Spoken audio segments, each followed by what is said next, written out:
Hello, everyone. I am Roxanne Francis, and welcome to Afterthought, where we talk all things mental health and real life.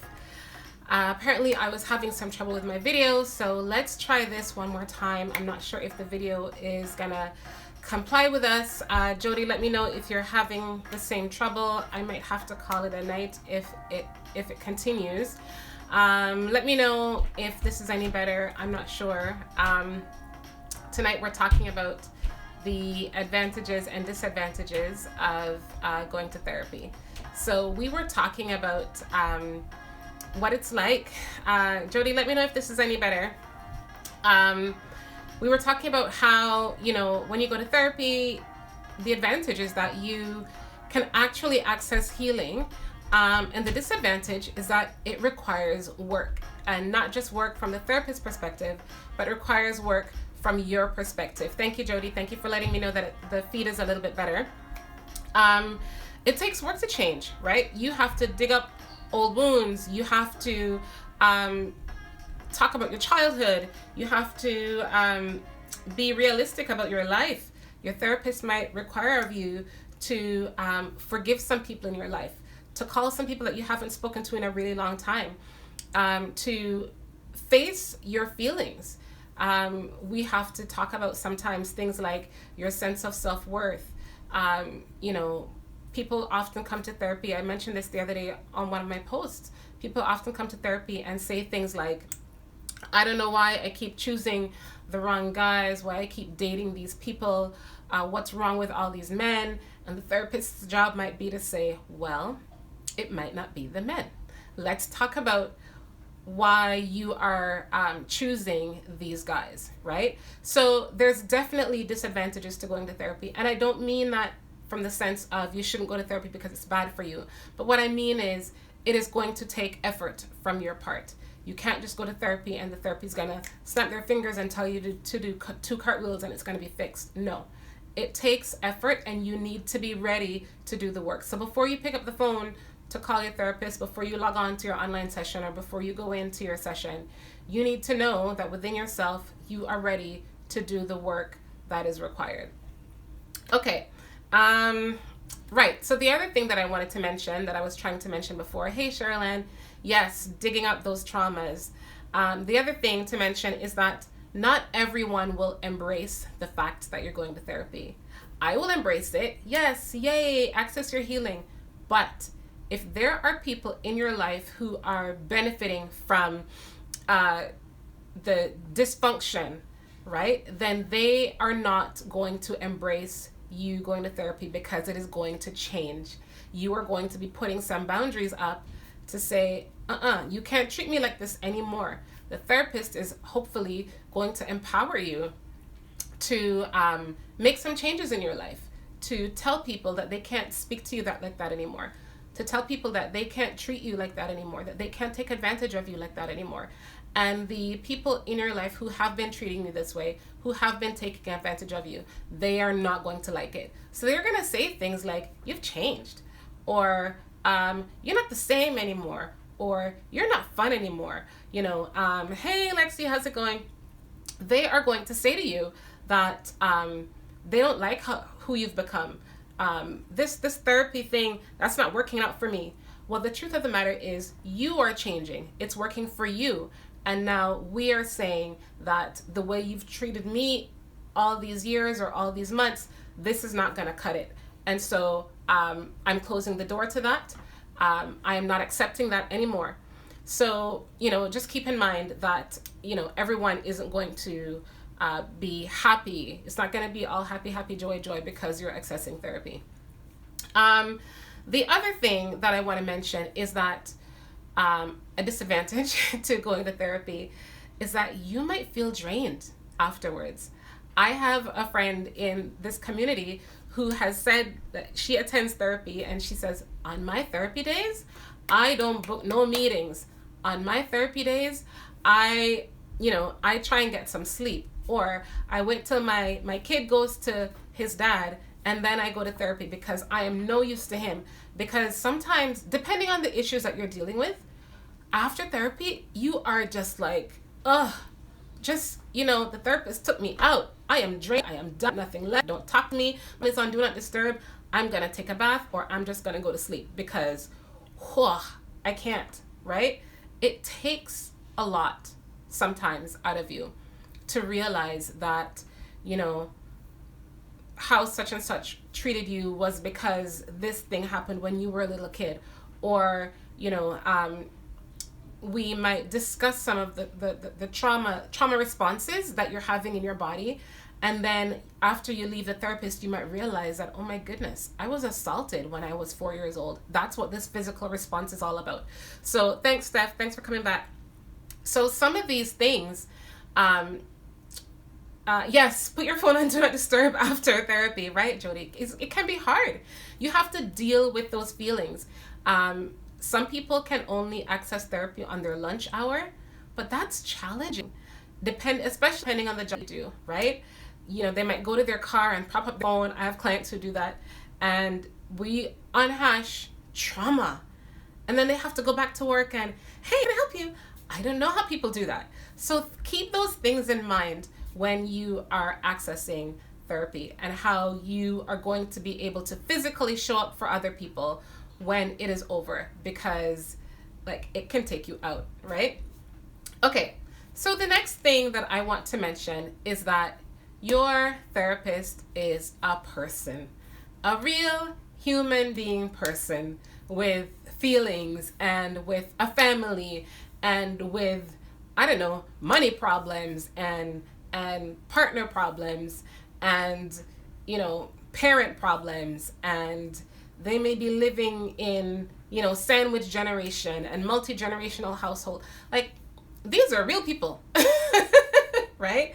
And so understand that I will speak for myself, that sometimes mistakes happen, and when they do, I own up to them and I apologize and I make amends.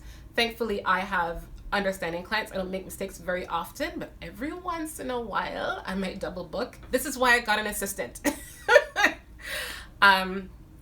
You know, every once in a while I might send the wrong online link for you to click on or whatever. It doesn't happen often, but we make mistakes. And so just recognize we're just people, right? Also too, because we are not magicians, let's see, Puppy Femme says, yes, we aren't magicians that can wave a wand and take it all away. That's right. Over and over, I tell my clients in jest that I'm all out of pixie dust and my magic wand is broken, so I cannot fix your trauma overnight, right? We're just people, and we're like a guide. Oh, Jody says, I appreciate the vulnerability and know that you're not alone. Yes, I have some therapists on here. Thank you. Yes, things happen. But again, we are a guide, right?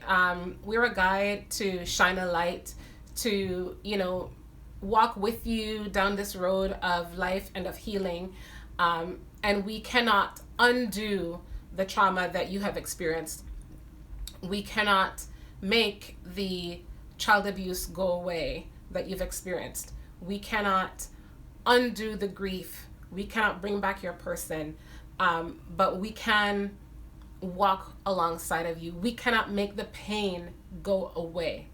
I'll tell you a story. A couple of years ago, I had a client who lost a person that they loved, and sometimes they would come to session and the grief would be so thick that this person would just come and cry in my presence, and I would sit there and allow them to cry, because and that might seem like I wasn't fixing it. Roxanne, why didn't you just make it better? The truth of the matter is, and initially I was questioning myself as to whether or not I was helping, but what I began to realize, and this person was very, very forthcoming in how this was helpful for them, because they said to me, I feel like I can't be sad around other people.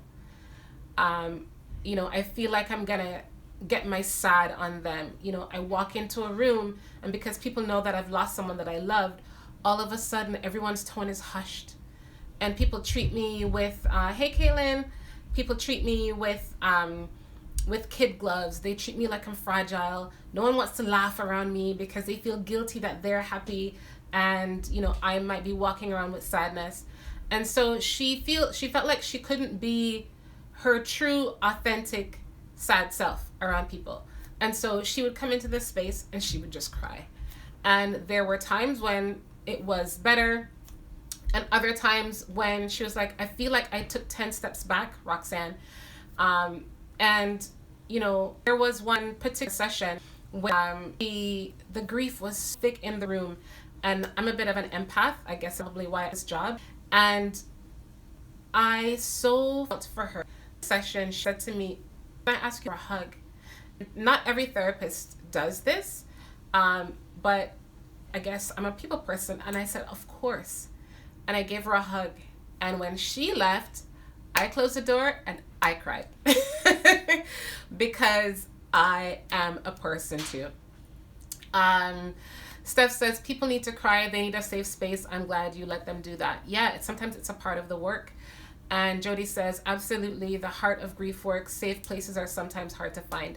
Yeah, and I am thankful that I had like a 50 break between clients at the time. And just a plug from supervision. If you're not in supervision, get some supervision, and I'm really great at that. But anyway, in the space where I was sitting, I did not have, hey Jackie, I did not have someone around me who I could turn to and go, hey, this was really tough for me. Jody and I used to work at the same organization, and we would like sit across from each other. And sometimes I would be on the phone with a parent and I would hang up and I'd go, what am I supposed to do with this? And so we would support each other, right? But in this particular situation with this person who was grief stricken, I didn't have that right there. And so I had to think, okay, who do I know who's working in this field, who's available right now?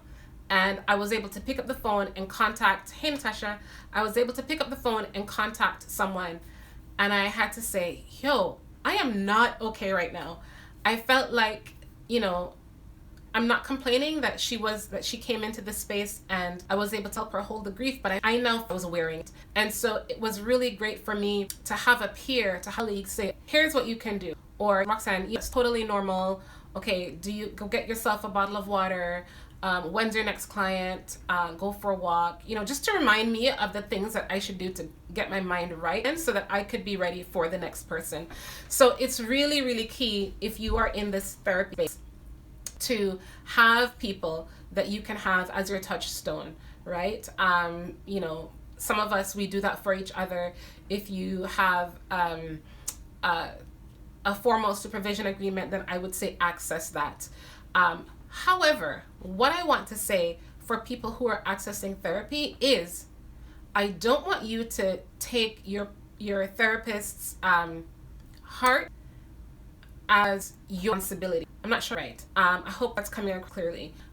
Yes, therapist is a person and they have emotions, and they might take on your trauma and they may take on your grief, but it does not mean that you should come into this space worried that your trauma is going to hurt them. They went to school for this, right? They have peers to help them to support them. They should have a supervisor to help them walk through this, and they have tools and techniques and tips so that they can be strong for you. You are coming into therapy because you are struggling with being strong. You shouldn't walk into the therapy space thinking, I need to be strong for my therapist, or I can't tell them everything about the trauma because they're going to be a basket case when I'm done. Well, you are here for support, so you come in and you access that support and you do what you need to do. Hey guys, for those of you who are just coming in, I am talking about all the truth about going to therapy, what it's like, the advantages and disadvantages, how people may not be completely supportive of you when you are accessing therapy, and what it might be like for the therapists themselves, right? Okay, let's see, what else? The other thing, again, you are not responsible for your therapist's emotions, but just know that there are people too. They have families, and sometimes for the therapists that are on here, if you start to feel triggered by your client's story, just remember that you are not immune to this stuff. sometimes your clients will walk into this space and they will be mirroring what's going on in your life, right? I had a client one time and she sat down and she was like, this is happening in my family, this is happening in my family, this is happening in my family, and I can't cope. And I felt like she just held up a mirror in front of me. And I'm like, who told this woman all my stuff, right? She is like, she just came all the things that I was going through. But because I went to school for this stuff, because I have support, and because I know how to manage, I was able to park Roxanne's stuff over there and focus on the person in front of me. That being said, I want you to be aware of your triggers. I want you to be aware of your limitations. So the therapists that are on here, if there is a client who has done a consult or was completely into with you, and you realize that they have, I don't know, inoperable stage 4 liver failure, whatever, I don't medical terms, and your partner is going through the same thing, or your dad is going through the same thing, and it's too much for you to handle, then it is not by any means a bad thing if you refer this client to somebody else, because you will not be any good to that person if they're telling you their stuff and all you can think about is that family member. So you need to know where your limits are, right? Okay. The next thing, if you are accessing therapy, let me just tell you one sweet thing, and I say this with love. Your therapist has very warm affect. Your therapist is very effective. They are there for you like no one for you. But it's just not, let me just leave it there. Your therapist is not your best friend. Do not bring scones and coffee. You guys are not going, this is not a coffee date. This isn't your girlfriend, right? Even though your therapist might become friendly, which is great, right? But you guys are never going to be able to hang out. We have boundaries as it relates to our professional associations and the colleges that we ascribe to. When therapy is over, when you no longer come to therapy, we can't be your friends after that either, because we have professional obligations. I think that there are some really, really wonderful therapists. It's really good that you find a therapist that you click with. But in my, this is just therapy relationship. Okay, so here's a question. What happens if you feel like you start to develop feelings for your therapist? What do you have to do with that? It go anywhere. Let me just tell you right now. It can anywhere. Therapists could lose their license. And people do lose their license when engage in inappropriate relationship with their client. Steph says, my therapist then because I want to send you coffee and loans. Don't worry, I know some good people who can offer you therapy. Okay, so, if you find that you are attracted to your therapist, that is not uncommon, right? Know that. Being attracted to your therapist doesn't mean that you're horrible or there's something wrong with you. But yes, it does happen, Marley.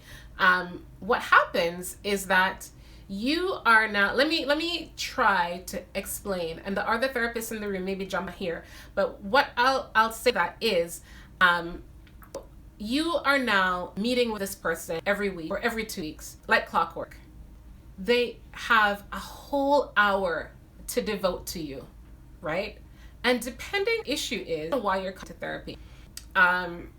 Maybe you've had, hey Simone, maybe you've had insecure attachments with your primary caregivers in your life, and your therapist is the one who's helping you now reshape what it's like to have a secure attachment.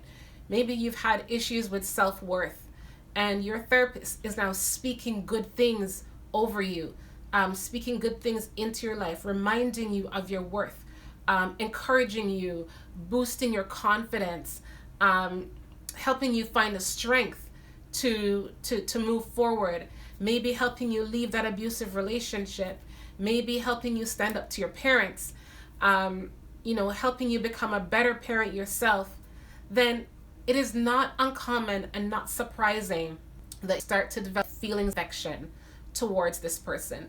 And those feelings could be like, oh, it's like you're my best friend, or oh my goodness, it's like you're my mom, or it's like you're my sister, or it's like, maybe we could go on a date because you're pretty awesome.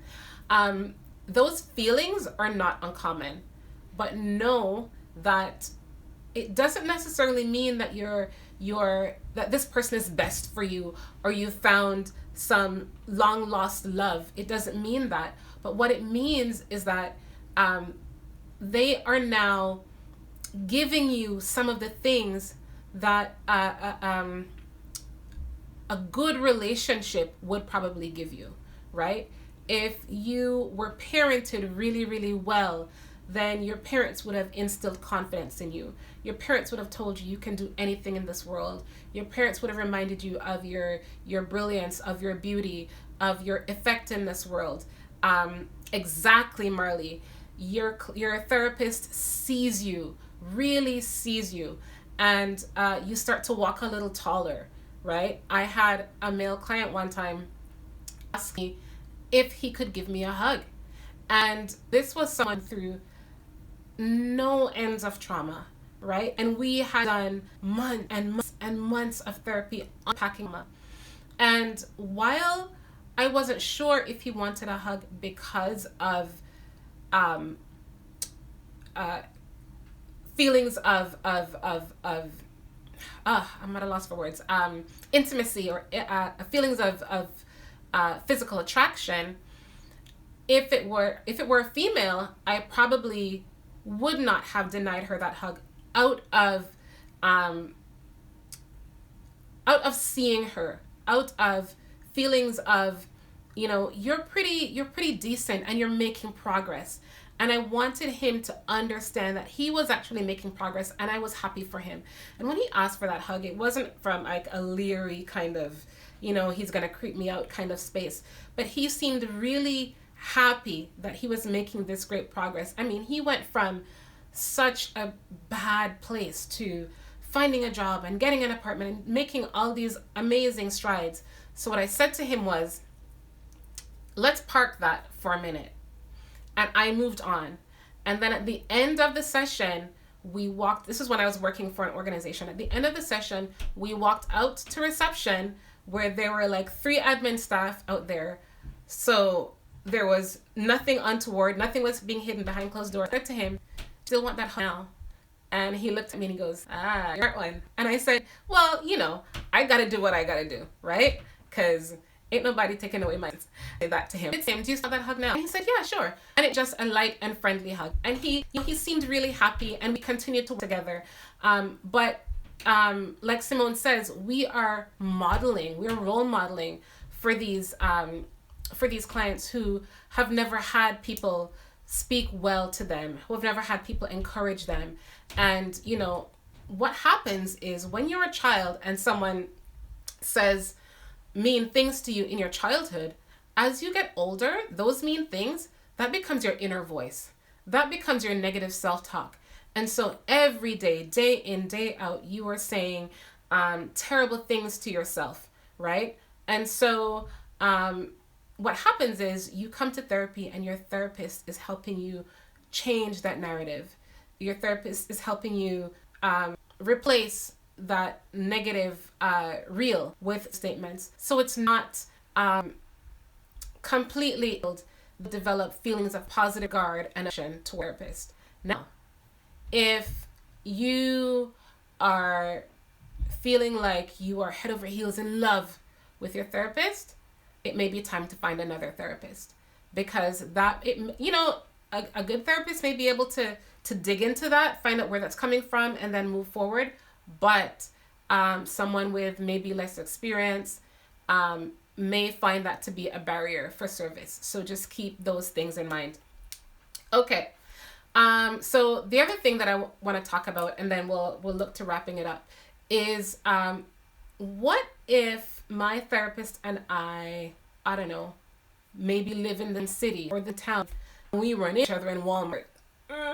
What am I supposed to do with that? Well, it's COVID-19 and everybody should be out right now. So the chances of that happening now are probably less. I'm just looking at comments. Azada said that hugging him in public was a smart move and I was able to give him a hug safely. Yes, yes, it was. Hey, how's it going? So I want to talk about what happens when you see your therapist in person, out in the community, which has happened to me before. I'm so glad you're here as well, Dr. M Health Corner. So that has happened to me in the past, but what I tend to do now is, as we know each other, as we have sessions, when they're to book their, my client lives in a certain radius from my town or my neighborhood, is I will say, just so you're aware, I actually live in X town, just like you. And just in case we happen to run into each other at the local drugstore, here's what will likely happen. I will likely, you fill in the blank. If you're a therapist, you will say what's comfortable for you. For me, what I have said is, I will likely just keep going, right? It doesn't mean that I am dishing you dirt. It doesn't mean that I'm disrespecting you. It doesn't mean that I hate you. That, Roxanne saw me and she's not nice. She only pretends to be nice when we're in therapy. What it does mean is that I am trying to protect your confidentiality and my family's confidentiality, right? So let's say, for example, I'm going to use Azada's name. Azada, let's say you're my client and I run into you in the local pharmacy and you're there with your family and I see you and I'm like, hey, Azada, how's it going? Last week you did some really good work. I'll see you next week, Wednesday. Then I walk away and your child will say, who's that, mommy? Right? Or your best friend will say, hey, Azada, who's that? Then you may not be ready to say to the people around you, I'm in therapy. That may not be a comfortable discussion. That may not be something that you want to disclose to people, right? And also, I may not want to introduce my children to you if I run into you at, I don't know, the local, wherever, you name it, right? My kids are very sociable and they're very chatty and they like to high five and, hey, how's it going? And I may not be comfortable with that. Great advice. I literally chat about a general community issue. I get you there. Yes, you want to be ready for when you run into clients. Sometimes it's a little bit different. I've had friends who've been in certain schools where their children attend, where their clients attend. And so you want to have this discussion with the family that you're working with ahead of time. Or if you run into them and you didn't say anything, then address it immediately when you see them again in the next session. And you are going to set up your own parameters. Okay, so here's what's going to happen.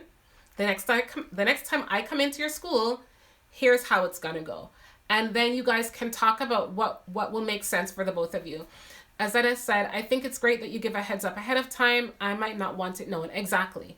Right? So these are some things that I want you to think about, especially if you realize that you and your therapist, or as a therapist, you and your client live within a certain radius of each other. You might actually run into each other in public. Dr. M says, I was working in a small town, very hard when dealing with issues and meeting each other at our kids' soccer game. Exactly. That actually happened to me one time. About 2 summers ago, I had taken my boys, I have 2 little boys, and we were at soccer. And the field was really, really massive. And how it works here where I live is that different soccer teams play on different areas of the field. And so we were done and there were at least 6 or 8 teams, people gathering their kids, grabbing the soccer balls, going to the car. And just as I was loading my boys into the car, I saw someone that I had worked with about 2 months ago. But she was really nice. She just walked by and smiled. And I kind of smiled as well. And we just kept it moving. So be aware of these boundary setting issues. Your therapist has to set boundaries.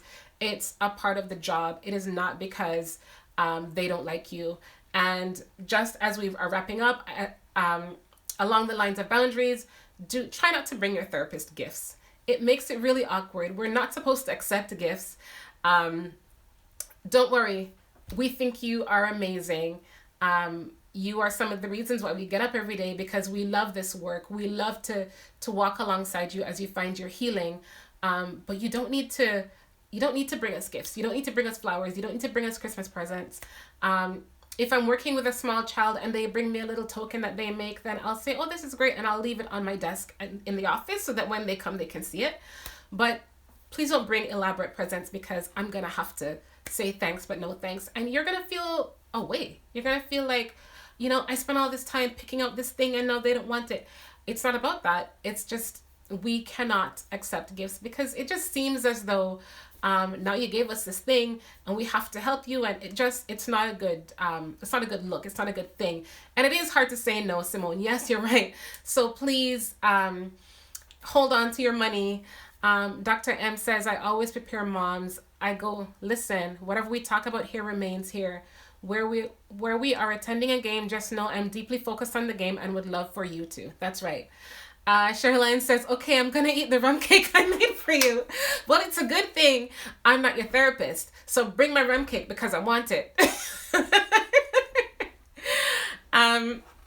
So that's kind of that, guys. Dr. M says, I have the same experience. It has helped me switch hats. Yeah, the doctor hat and the mom hat. Yeah, because you live in both worlds, right?